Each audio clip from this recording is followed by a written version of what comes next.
என்னை வாழ வைத்த பசியே, எப்பொழுதும் நன்றி உணர்வோடு இந்த உண்மையை உலக மக்களுக்கு நான் போதிப்பேன். எப்பொழுதும் நான் நன்றியை மறக்க மாட்டேன். பசியே, மிக்க மகிழ்ச்சி இந்த உண்மையை நான் அறிந்ததால்.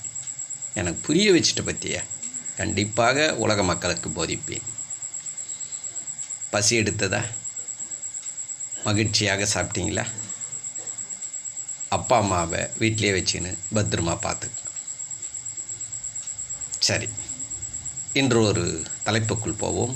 இன்று ஒரு நியூஸ் பார்த்தேன், மனவேதனையாக இருந்தது. அந்த வேதனைகளை உங்களிடம் பகிர்ந்து கொள்கிறேன். உண்மையை புரிந்து கொள்ளுங்கள்.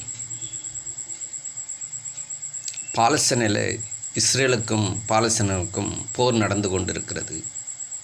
பாலஸ்தீனில் உணவு இல்லை. இதற்கு முன்பே ஒரு வீடியோ விட்டிருப்பேன். உழவன் இல்லாத நாட்டில் வாழ்வது ரொம்ப சிரமம் என்று. பாலஸ்தீன நாடு அது மாதிரி அமைந்து விட்டது. உணவு வெளியிருந்து வருகிறது, அதை வாங்கி சாப்பிட்டு வாழ்ந்தார்கள். இப்பொழுது உணவு போகவில்லை. அந்த உணவு போகிற வண்டி போகிறது. மக்கள் எல்லாம் அடித்து பிடித்து அப்படியே புடுங்குறார்கள். அந்த வண்டியில் இருந்து தூங்குற அப்படியே பெண்டல்களை தூக்குறார்கள் உணவுக்காக. ஆழ்ந்து யாராவது சிந்தித்தீங்களா? பசி என்ன பண்ணுது பார்த்தீங்களா? இந்த வளர்ந்த நாட்டில் இருக்கிறவங்க நீங்களா?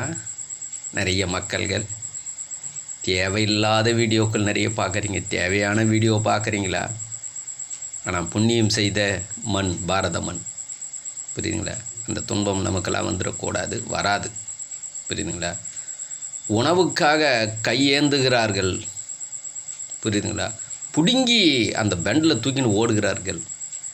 பசியை நீங்கள் ஒன்றுமே பண்ண முடியாதுங்க. நீங்கள் எந்த கடவுளாலையும் பசியை கட்டுப்படுத்த முடியாது. எந்த குருநாதராலையும் பசியை ஒன்றுமே பண்ண முடியாது.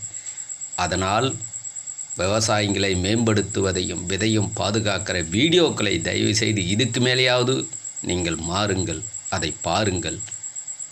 மரபு விதைகளை பாதுகாப்போம், பாரம்பரிய விவசாயத்தை மேம்படுத்துவோம். நன்றி, மகிழ்ச்சி.